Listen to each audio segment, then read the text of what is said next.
Global आतंकवाद का आखिर कैसे सामना किया जाए? ब्रसेल्स अटैक जिसकी जिम्मेदारी आईसिस ने ले ली है, उसके बाद यह सवाल और भी ज्यादा मौजूद हो गया है। हमारे साथ तमाम खास मेहमान बने हुए हैं। रविशंकर जी, प्रॉब्लम्स तो बहुत सारी हैं और आईसिस की क्या आइडियोलॉजी है, उसका कितना नुकसान पूरी दुनिया को उठाना पड़ रहा है, ये सब हम कुछ देख रहे हैं, सब कुछ हम देख रहे हैं। लेकिन इसका हल क्या है, सोल्यूशन क्या है, कैसे आईसिस पर काबू पाया जाएगा? क्योंकि लड़ाई जो है वो इस बार किसी एक आतंकी संगठन के खिलाफ नहीं, पूरे के पूरे स्टेट के खिलाफ है। देखिए, ये एक पॉलिटिक्स है।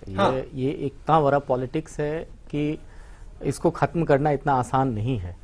जितने भी वर्ल्ड पावर हैं वो लोग आपस में अपनी पॉलिटिक्स खेल रहे हैं। आखिर आप जरा ये बहुत ज्यादा मतलब ये कयास या गेस करने की जरूरत नहीं है कि आईएस को आखिर मदद कहाँ से मिलती है, कौन कर रहा है मदद उनको, कौन दे रहा है, इतने आखिर वो इतने मजबूत कैसे हो जाते हैं।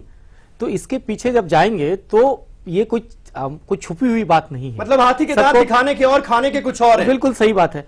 जो लोग इन पे बम मारते हैं, जाके एयर अटैक करते हैं, वही लोग इनके समर्थक हैं। वही अंदर से इनको सब कुछ फायदा पहुंचाते हैं। एक्चुअली क्या है कि ये है एक वर्चस्व की लड़ाई। वहां पीछे ना छूट जाए उसकी चक्कर में लोग जो है सो दिखाने के लिए साथ तो आ जाते हैं, लेकिन अंदर से उनके सपोर्टर हैं। आखिर इनका सप्लाई लाइन क्यों नहीं खत्म किया जा रहा है? आखिर क्या वजह है? आप देखिए कि कहा जाता है, हमेशा लोग टर्की को कह जाता है कि अरे ये तो पाकिस्तान की तरह ही, वहां से सारा सपोर्ट सिस्टम उनको जाता है और टर्की फ्यूल करता है इधर से उधर। मतलब आप रशिया का जो पॉलिटिक्स है, अमेरिकन पॉलिटिक्स है या यूरोपियन पॉलिटिक्स है, ये सब एक दूसरे की तरफ वन अप मैनशिप वाला कहानी है। हाँ। ये लोग सब अपनी अपनी मतलब इसमें खिचड़ी पका रहे हैं। ठीक है। और उसी का ये नतीजा है। वरना ये कोई बहुत बड़ी बात नहीं है कि उनको कमजोर कर सकें। रिएक्शन चाहूंगा कर्नल राठौर। जब बात की जाती है टेररिज्म के खिलाफ लड़ने की, तब ये जो दिखाया जाता है ये पूरा का पूरा दिखावटी है क्या कि हाँ भाई सबको लड़ाई लड़नी पड़ेगी टेररिज्म के खिलाफ? लेकिन दरअसल अगर हम विस्तार से डीप में जाएं तो सबकी अपनी अपनी अलग अलग मंशा है। देखिए, ये हमेशा दलील दी जाती है कि ये अमेरिका की पैदाइश है या वेस्टर्न कंट्रीज की पैदाइश है, इसलिए ये कभी खत्म नहीं होगा। टेररिज्म की लड़ाई कई लेवल्स पे लड़ी जाती है। टैक्टिकल लेवल पे लड़ी जाती है, स्ट्रेटेजिक लेवल पे लड़ी जाती है और इंटरनेशनल लेवल पे लड़ी जाती है। जी, हम ये बात मानते हैं कि आईएसआईएस की पैदाइश अमेरिका से हुई और वो आज सक्रिय है बिकॉज जो अमेरिका ने इराक में हालत की या अमेरिका के गठजोड़ से सीरिया में जो हालत हुई, उसकी वजह से आईएसआईएस बढ़ा। जी ठीक है, लेकिन आईएसआईएस के ये जो ब्रसेल्स का हमला है या पेरिस का हमला है, इसको अमेरिका के लिए ऊपर दोष नहीं डाल सकते। ये एक प्रैक्टिकल लेवल पे लोगों की फेल्योर है। वहां पर इनको ये नर्सरी मिली, बहुत बड़ी नर्सरी मिली, वहां से लोग आए, उनको ज्वाइन किया। तो जो सोशियो इकोनॉमिक या सोशियो पॉलिटिकल या सोशियो रिलीजियस इश्यूज थे इन देशों के अंदर, उनको ये एड्रेस करने में नाकामयाब रहे हैं। अभी ये देखिएगा, आप ये कहने के लिए आप सब कह सकते हैं, लेकिन एक यूरोपीय देशों में और वेस्टर्न कंट्रीज में मुस्लिम समुदाय और मुस्लिम नागरिकों के प्रति एक असहिष्णुता का दौर चलेगा। इसको आप रोक नहीं सकते। और देखिएगा, इनके बारे में जो कहते हैं इनके अधिकार हैं या वो कैसे रहेंगे, क्या वो दोयम दर्जे के सिटीजन होंगे, उनके क्या राइट्स रहेंगे, इन सब के ऊपर एक रिव्यू होने वाला है। आप देख लीजिए डोनाल्ड ट्रंप का आज का ट्वीट, और वो देखिएगा अभी डोनाल्ड ट्रंप को अमेरिकन कहीं ये न सोचें कि यही सबसे बेहतर राष्ट्रपति है। ये सारी चीजें होंगी। ये इसका असर जो ये रिफ्यूजी क्राइसिस है उसके ऊपर पड़ेगा। लोग कोई रिफ्यूजी लेने के लिए तैयार नहीं होंगे। जो डेमोग्राफिक शिफ्ट थी बेल्जियम के अंदर, मुस्लिम्स की जो डेमोग्राफिक और पॉपुलेशन थी, इन सब के ऊपर देखिएगा एक बहुत बड़ा असर पड़ने वाला है। और Muslim population, community leader, clerics, उनके पॉलिटिशियंस और पेरेंट्स, टीचर्स, ये सब अपने आप को अलहदा नहीं रख सकते कि ये टेररिज्म को निपटने का काम आपका है। इन सबको साथ लेके चलना पड़ेगा, अदरवाइज ये टेररिज्म। जिस बात का जिक्र राठौर साहब कर रहे हैं कि 9/11 के बाद जो स्थिति हुई वैसी दोबारा देखने को मिल सकती है, कैसे कैसे कैसे निपटा जाएगा इससे? फिर देखिए, वॉर ऑन टेरर की बात करने वाले, वॉर ऑन टेरर में एंगेज होने वाले दरअसल एक बहुत बड़ी भूल कर रहे हैं। बुनियादी तौर पर सबसे बड़ी गलती उनसे ये हो रही है कि दहशतगर्दी का जो पौधा है उस पौधे के पत्तों को तो साफ कर रहे हैं, उनके फलों को तो काट रहे हैं, लेकिन उस पौधे की जो जड़ें हैं उन जड़ों को साफ करने में पूरी तरह नाकाम है। They have miserably failed to eliminate the root cause of terrorism. मैं बताता हूं कैसे। देखिए, दहशतगर्दी जो मुस्लिम सोसाइटीज में पैदा हो रही है वो एक ग्रेजुअल फिनोमेना है। This is not a random an accidental or sudden phenomena. This is a completely gradual phenomena. सबसे पहले मुस्लिम नौजवानों के जहनों में, जो मजहबी नौजवान होते, दूसरे मजाहिब में भी ऐसा होता है, लेकिन मैं मुसलमान हूं, मुस्लिम सोसाइटी को क्लोजली ऑब्जर्व कर रहा हूं, तो नौजवानों के जहनों में सबसे पहले कंजर्वेटिव अप्रोच पैदा किया जाता है, यानी तंग नजरी का जहन। हर चीज को वो मजहब की नजर से, तंग नजरी से देखता है। कैसे? दुनिया को दो हिस्सों में तकसीम कर दिया गया है, मुस्लिम या काफिर। काफिर के साथ रहना नहीं है, उनसे लड़ते रहना है, और जो मुसलमान है उन्हीं मुसलमान के साथ रहना है जो हमारी आइडियोलॉजी को मानते हैं। ये इस तरह से औरतें हैं, औरतों को बिल्कुल ही बेबस बना करके खुद मुख्तारी छीन करके रखना चाहते हैं। इसी तरह से एजुकेशन में वो बात करते हैं कि एजुकेशन में हम लिबरल एजुकेशन नहीं पढ़ा सकते, मॉडर्न एजुकेशन नहीं पढ़ा सकते, सिर्फ रिलीजियस एजुकेशन पढ़ा सकते हैं। मस्जिदों में आप देख लीजिए, मस्जिदों में उनका ये हाल होता है कि इमामों की तरफ से हुब्बुल वतनी यानी मुल्क से मोहब्बत करने का दर्स तो नहीं मिलता, बल्कि गज़वतुल हिंद यानी हिंदुस्तान अटैक ऑन इंडिया, इसकी बात कुछ कंट्रीज में पढ़ाई जाती है इस्लाम के नाम पर। ये होता है कंजर्वेटिव अप्रोच। कंजर्वेटिव अप्रोच पैदा करने के बाद फिर पैदा होती है एक्सट्रीमिज्म, फिर उसके बाद टेररिज्म। सारी तो प्रॉब्लम्स हो गई, सॉल्यूशन कहां है? हाँ, मैं सॉल्यूशन की बात कर रहा हूं। अगर मैं वर्ल्ड सूफी कॉन्फ्रेंस के लबोलुआब की बात करें तो लबोलुआब ये निकल कर आया था कि भाई सूफीज्म जो है वो टेररिज्म का सामना कर सकता है, आतंकवाद को जवाब सूफीवाद दे सकता है। वो कैसे होगा? क्योंकि सूफीज्म दहशतगर्दी की जो जड़ है उसको काटने की बात करता है, और वो जड़ है यही आइडियोलॉजी ऑफ एक्सट्रीमिज्म, जो गलत इस्लाम की तशरीह की जा रही है। वो साफ साफ Sufism wants to eliminate all the extremist references, all the xenophobic and exclusivist references and texts. Sufism इसकी बात करता है। सूफीज्म ऋषि सूफी ट्रेडिशन की बात करता है। कश्मीर में एक जमाने तक ऋषि सूफी ट्रेडिशन कायम था, जहां पर मुसलमान जब आप देखेंगे हिंदुओं की मोहब्बत या फिर हिंदुओं के साथ कोएग्जिस्टेंस, पीसफुल कोएग्जिस्टेंस के लिए वो मीट नहीं खाते थे। इसी तरह से जो हिंदू थे वो पोर्क नहीं खाते थे, या फिर दूसरे मुस्लिम नॉन मुस्लिम जो सोसाइटीज थी। ये ऋषि सूफी ट्रेडिशन था, एक दूसरे के साथ को एग्जिस्टेंस के साथ, मोहब्बत के साथ, भाईचारे के साथ। ब्रिगेडियर मिश्रा, इस पे मैं आता हूं। ब्रिगेडियर मिश्रा, आपसे जानना चाहूंगा, ये लड़ाई आइडियोलॉजिकल भी है क्या? इसीलिए खासी दिक्कत हो रही है आईएस का सामना करने में? देखिए ऐसा है, पहली बात तो ये आपको देखना पड़ेगा कि आईएस की स्ट्रेंथ कहां से है। आईएस की स्ट्रेंथ ये सही है कि ये इंडॉक्ट्रिनेशन से है, और वो इंडॉक्ट्रिनेशन के 4 पहलू हैं। पहला पहलू ये है कि जो कुफ्र है ये गुनाह है, और इस कुफ्र गुनाह की सजा जो है सजाए मौत है। और तीसरा ये है कि जितने भी फेथफुल हैं सिर्फ वही हुकूमत कर सकते हैं इंसान पर, और जो नेशन स्टेट हैं उनको इंसान पर हुकूमत करने का कोई राइट नहीं है। ये फिलॉसफी का बढ़ावा हो रहा है, तो इसीलिए टेररिज्म आ रहा है। मैं ये कहता हूं कि जब तक पूरा विश्व ईमानदारी से इंटेलिजेंस शेयर नहीं करेगा, ईमानदारी से इसको विरोध नहीं करेगा, ईमानदारी से ज्वाइन करके आईएसआईएस का विरोध के अगेंस्ट ऑपरेशन नहीं करेगा, ये खत्म नहीं होगा। एक बात मैं और बताना चाहता हूं, आपको ये मालूम होना चाहिए कि इसमें जो रूट कॉजेज हैं वो इंडॉक्ट्रिनेशन ही है। मैं एग्जांपल दूंगा, जब इंदिरा गांधी को उनके पर्सनल बॉडीगार्ड ने मारा था, तो मारने के बाद उसने ये कहा था कि अब चाहे जो कर लो, मेरा काम पूरा हो गया है। जब इस लेवल का इंडोक्ट्रिनेशन होता है तो आतंकवाद फैलता है।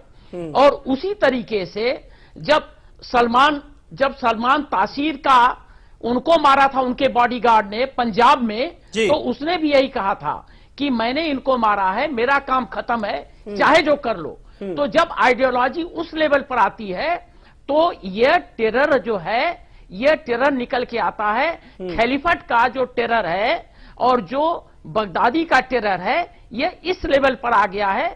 उसका सफाया by landing boot, honest sharing of intelligence, honest sharing of military cooperation, इसी से ही हो सकता है। राठौर साहब, इससे इत्तेफाक रखते हैं आप? ये कुछ हद तक इत्तेफाक रखते हैं। मैंने पहले भी कहा कि जो टैक्टिकल लेवल की आपकी टेररिज्म से फाइट है जी, वो देश को खुद करनी पड़ेगी। हाँ। ISIS पे हम ज्यादा केंद्रित कर रहे हैं आज का चर्चा। हाँ। अलकायदा को भूल गए, अल शबाब को भूल गए, जाने कितने हैं छोटे बड़े टेररिस्ट स्टेट्स जो है घूम रहे हैं हमारे। लेकिन राठौर साहब, क्या अलकायदा लश्कर की तरह ही एक आतंकवादी संगठन आप मानते हैं ISIS को, या फिर आपको लगता है कि यहाँ लड़ाई बहुत बड़ी है, पूरे के पूरे स्टेट के खिलाफ लड़ाई लड़नी है, इसलिए ये बहुत ज्यादा अहम हो जाती है? जी नहीं, ISIS का सिर्फ एक ही फर्क है कि ISIS खुल्लम खुल्ला लड़ाई लड़ रहा है, वो एक सेना की तरह लड़ रहा है। बाकी जितने आतंकवादी गुट हैं वो पोशीदा लड़ाई लड़ते हैं। फर्क ये है। और पीछे के दिनों में ISIS ने अपनी स्ट्रेटजी बदल दी है।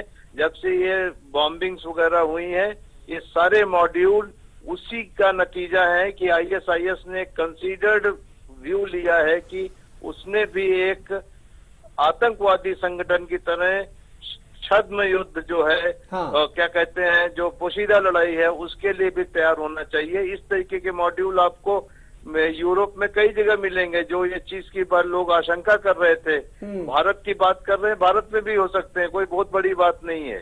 ये अभी उन्होंने एक अपनी टैक्टिक्स में बहुत बड़ी शिफ्ट की है। ISIS ने तो जमीन पकड़ के लड़ने वाले सेना की तरह लड़ रहे थे, लेकिन अभी वो छोड़ रहे हैं इस बात को। तो इससे लड़ना बहुत लंबी लड़ाई है, इसमें कोई शक नहीं है। मैं ये ऐड कर दूं कि क्या ये खतरा भारत के लिए भी है? भारत पर भी खतरा है क्या ISIS का? मैं भारत पे आ रहा हूँ बस 2 मिनट में। मैं ये बता रहा था, अभी इंडोक्ट्रिनेशन की बात कर रहे थे और तमाम तरह की जो इनकी स्ट्रैटेजी है, क्यों इन्होंने स्ट्रैटेजी ये चेंज की, वो तो जाहिर है कि जब उन पे कसा गया, नकेल कसा गया, उनकी हालत खराब है, वो उखड़ गए बहुत जगहों से। हाँ। उनकी हालत खराब कर ली, तो स्ट्रैटेजिकल है।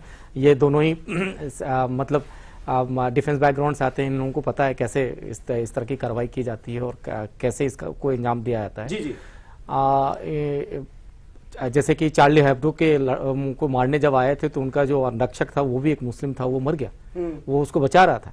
तो देखिए, ऐसी बात नहीं है कि सबको मुस्लिम को स्वय कर लिया गया है, सबको बताते ये लोग मतलब कामयाब हो गए हैं इन लोगों को अपने प्रभाव में लेने का, वो सारा कुछ है। लेकिन मेन मुद्दा क्या है कि अब जबकि ये इनकी जब स्ट्रैटेजी, जो वेस्टर्न स्ट्रैटेजी थी या अमेरिकन लेड स्ट्रैटेजी थी, वो जब उनको जब सूट कर रहा था तो ये लोग इन लोगों की को इन्होंने खूब हवा दी। अब वो रिवाउंड होके इनके ऊपर आ रहा है। अब देखिए कि जब फ्रांस में दूसरी बार जब अटैक हुआ नवंबर में, जो सबसे बड़ा अटैक था, तब जाके फ्रांस की नींद खुली कि अरे ये कैसे हुआ। अभी राठौर साहब बताए थे ना कुछ देर पहले कि ये तो बहुत बड़ी चूक है कि जब वो उनके यहाँ से इतना असला ये विपेन वगैरह बरामद हुआ था तो कैसे उन्होंने छोड़ दिया ये, और ये 4 दिन के बाद ये अटैक हो जाता है। तो यही हाल वो जब चार्ली को मारा गया तब फ्रेंच एडमिनिस्ट्रेशन इतना सख्ते में नहीं आई थी। नवंबर का अटैक उनको सख्ते में डाला, इमरजेंसी की घोषणा करने पड़ी। और आपको आश्चर्य होगा जान के कि 10 दिन के अंदर तकरीबन 30 ऐसे कानून को उन्होंने बिल्कुल चेंज कर दिया जो इन लोगों को कहा एक लिबरल कंट्री और मतलब सबसे यूटोपियन, जो कहता है ना कि यार यदि आजादी रियल सेंस में फ्रीडम ऑफ एक्सप्रेशन है तो वो आप वेस्टर्न कल्चर में है। कहाँ गया वो सारा का सारा लॉ चेंज कर दिया उन्होंने। तो रिसीविंग एंड पे तो जरूर आएंगे मुस्लिम्स जो वहां रह रहे हैं। इस यहाँ फ्रांस में भी देखने को मिल रहा है, अब बेल्जियम में भी देखने को मिलेगा, पूरे वेस्टर्न कंट्री में। इन्होंने जैसे कहा कि अभी जो माइग्रेशन चल रहा है उस पे तो ऑलरेडी इन लोगों ने जर्मनी ने जो बहुत वेलकम किया था कि आइए आइए कोई बात नहीं, बहुत सारी कंट्री ने अब उनकी अंजेला मर्केल की हालत खराब है, वो ये बहुत बड़ा इशू बनने जा रहा है उनके पोल कैंपेन में, उनकी बुला तो लिया लोगों को, अब हालत खराब है उनको रखने में, अब उन्होंने बंद करा दिया, पूरे यूरोपियन कंट्री वर्चुअली एकदम रेस्ट्रिक्ट कर रही है कि नहीं हम माइग्रेशन अब नहीं लेने देंगे। देशों को भी टारगेट किया जा रहा है, वहां पर भी हमले हो रहे हैं, और अब हम ये तो होना है ना, सकते हैं कि कम से कम अब आतंकवाद पर यूरोपीय देश भी गंभीर हैं, ये क्यों नहीं रोक पा रहे हैं? ये बिल्कुल, मैंने पहले भी बताया था, ये बिल्कुल सरप्राइज एलिमेंट नहीं है, ये होना था, ये हो रहा है, ये होगा। एक काम ये कर सकते हैं, उसको प्री ये रोक सकते हैं। तो सवाल है कि कैसे रोक सकते हैं। रोकने के लिए जैसे अभी इन्होंने राठौर साहब ने बोला कि ये सब कुछ होने के बाद इनको अरेस्ट 4 दिन पहले अरेस्ट किया गया, इतने सारे वेपन बरामद किया गया, फिर भी इनकी जूंगी नहीं रहेंगी, इनको कुछ करना चाहिए, प्रिएम्प्टिव स्टेप्स तो लेनी चाहिए थी। एंड बेल्जियम पुलिस इनफैक्ट आज जो 4th लेवल का सिक्योरिटी सिस्टम, मतलब आपकी फौज स्ट्रीट पे है, हाँ। आपने पहले क्यों नहीं किया? जब फ्रांस में हमला हुआ था तो इसी तरह से वर्चुअली हर घर में वो रेड कर रहे थे, ऑफ कोर्स रेड कर रहे थे। सुरक्षा टाइट होगी वहां पर, हम अंदाजा लगा सकते हैं, उसके बावजूद भी ये हो रहा है। देखिए इंडिया तो हमेशा से इन लोगों के मैप पे है, और इंडिया में ये होना है, होगा, लेकिन सवाल ये उठता है कि क्या हम इनको रोक पाएंगे? हम कैसे रोकेंगे? ये बहुत बड़ा सवाल है, और हमारा टेस्ट यही है, और इस गवर्नमेंट का टेस्ट यही है। ये जो नेशनलिज्म की बात कहते हैं कि आइडियोलॉजिकल लड़ाई है ये आईसिस की, आपको लगता है कि भारत में पर भी खतरा है आईसिस का? देखिए, मुझे आई एम अफ्रेड, मुझे पूरा खतरा महसूस हो रहा है कि हिंदुस्तान के खिलाफ आईसिस की न सिर्फ ये कि प्लानिंग है, बल्कि पूरी थियोलॉजिकल प्रिपरेशन है।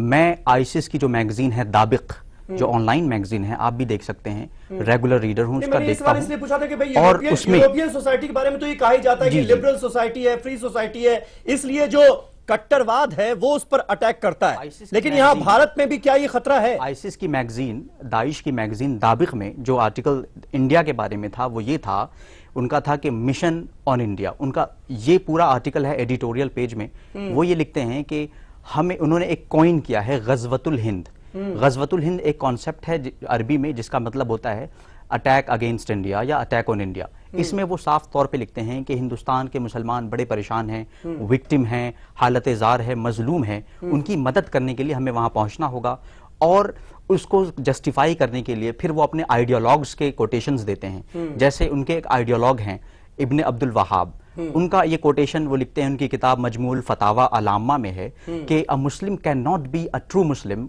अ perfect Muslim until and unless he shows hatred against non Muslims.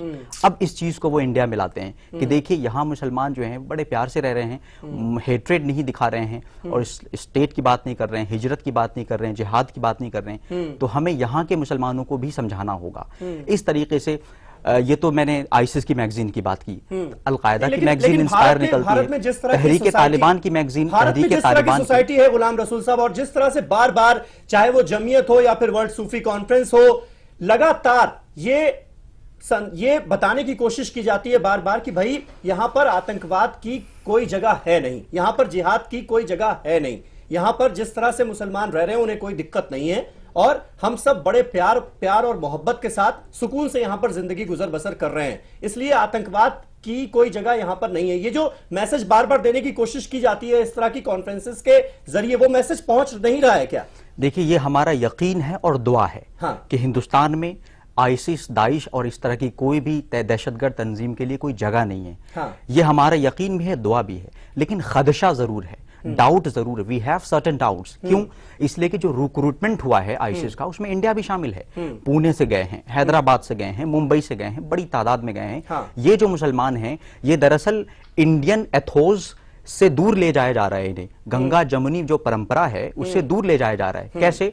टेलीवेंजलिस्ट आ गए हैं। अब घर में बैठे हुए हमारे जो टेलीवेंजलिस्ट हैं, टीवी पे जो धर्मगुरु आ रहे हैं, उनके अपने अपने चैनल्स हैं, वो उन चैनल्स पे क्या क्या बातें सिखा देते हैं मजहबी टर्मिनोलॉजी में, धार्मिक टर्मिनोलॉजी में, कि वो उन्हें रिक्रूट होने पे मजबूर कर देती हैं। तो आप अब ये इत्मीनान से बैठने के लिए हम बैठे ना रहे। We have no time to lose now, much damage has already been done. आपका इशारा इस तरफ है कि कुछ धर्मगुरु भी कट्टरवाद का पाठ पढ़ा रहे हैं। डेफिनेटली वो धर्मगुरु, जैसे एक धर्मगुरु ने कहा था कि if Osama is terrorising America, every Muslim should be terrorist. He is on record saying that on his channel Peace TV. अगर इस तरह की बात की जाएगी मजहबी स्टेज से, आप समझ सकते हैं कितना खतरा हो सकता है। तो आईसिस का जो खतरा है वो हिंदुस्तान पे मुसल्लत है। अब उस खतरे को खत्म करने के लिए हमें तमाम पहलुओं का अहाता करना पड़ेगा, आइडियोलॉजिकली, पॉलिटिकली, थ्योरेटिकली, रिलीजियसली और साइकोलॉजिकली। हर एतबार से टेररिज्म की जड़ों को, रूट कॉज को एलिमिनेट करना होगा। और मुस्लिम नौजवानों को उनकी जो गंगा जमनी तहजीब है, जो वैदिक कल्चर है, देखिए वैदिक कल्चर जब मैं कहता हूं तो सिर्फ ये हिंदुओं का कल्चर नहीं है। जिस तरीके से वैदिक कल्चर हिंदुओं का है, मुसलमानों का भी, मुसलमानों की शुरुआत बहुत पहले से होती है, वहां से हमारा कल्चर है। हम we are proud to be of a very ancient culture. हमारा कॉन्स्टिट्यूशन जितना मजबूत है उतना ही कल्चर हमारा मजबूत है। उसे वैदिक कल्चर को वैदिक कल्चर रहने दिया जाए। No need to Islamise it. इसे इस्लामाइज करने से मुसलमानों का कोई फायदा नहीं होने वाला है। ब्रिगेडियर मिश्रा, आपने सुना होगा ये सोल्यूशन, और मुझे इस बहस को अब खत्म करना है। सोल्यूशन की बात पर अगर हम आए, इंडिया पर खतरा है आईसिस का, ये बात हर कोई मान रहा है। सोल्यूशन क्या है, कैसे बचेंगे हम तैयार हैं क्या? देखिए मैं एक बात बताना चाहता हूं। भारत में जो मुसलमानों की पॉपुलेशन है वो विश्व में दूसरे नंबर पर है। लेकिन यहां पर एक जो अच्छी बात है वो ये है कि आज का जो लेटेस्ट रिकॉर्ड है वो ये है कि सिर्फ 15-20 करोड़ लोगों में से सिर्फ 23 लोग ISIS को ज्वाइन किए हैं। उसमें 6 लोग मारे गए हैं। हाँ। उसमें एक वापस आया है और सिर्फ 150 लोग हैं जिन पर ये सर्विलेंस है। मैं कहना यह चाहता हूं कि यह एक मजबूती है देश की। लेकिन उसी के साथ साथ मैं ये कहना चाहता हूं कि अगर सियासत भारत में होती रही और हम हर एक आदमी को सरदार भगत सिंह बताएंगे, जो भी अपनी आवाज उल्टे डायरेक्शन में उठाए वो सरदार भगत सिंह है। तो अगर ये हम करते रहेंगे तो हमारे लिए ओसामा बिन लादेन, जिसको ओसामा बिन लादेन जी कहा जाता है, तो ये जो ये फिरका परस्ती मतलब इस तरह की पॉलिटिक्स से हमें बचना होगा कर्नल राठौर। और फिर हम फेस नहीं कर पाएंगे।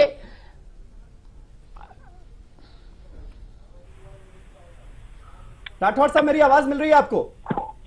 जी हाँ, जी हाँ। सोल्यूशन की हम बात कर रहे हैं।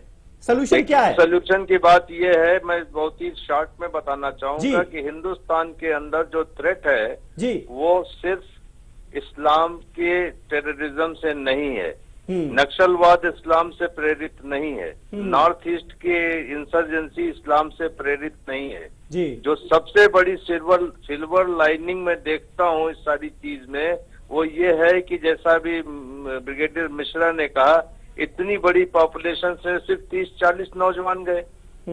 हमको इस बात का गर्व है कि हमारी जो सीख है, जो हमारे पेरेंट्स ने, मुस्लिम पेरेंट्स ने अपने बच्चों को दी, मुस्लिम टीचर्स ने अपने बच्चों को दी, उनके मौलवियों ने दी, उसमें कुछ दम है। बिल्कुल। दूसरे लोग इस बात को देख रहे हैं कि हमारे हिंदुस्तान के मुसलमानों को इसका असर क्यों नहीं हो रहा है। हाँ। अभी बात ये आती कि हमने जो है, हमारी जो सामंजस्य है, जो सांप्रदायिक सौहार्द है, इसको बिगाड़ने के लिए कोई काम नहीं करना चाहिए जी। जो आजकल माहौल है उसमें इस बात पे हम बहुत ही गलत रास्ते पे चल रहे हैं। हाँ। वो नहीं करना चाहिए। सबसे बड़ी चीज है कि किसी भी कीमत पे सांप्रदायिक सौहार्द हिंदुस्तान में कायम रहे। बिल्कुल, सांप्रदायिक हमारे पास कायम रहना चाहिए। बहुत बहुत शुक्रिया राठौर साहब, मिश्र साहब, बहुत बहुत शुक्रिया, गुलाम रसूल साहब, रविशंकर जी, बहुत बहुत शुक्रिया। और यही वजह है और इस बात का हमें फख्र भी है कि आईसिस ने जब जब भारत की तरफ देखा है तो उसे मुंह की खानी पड़ी है, और यहां पर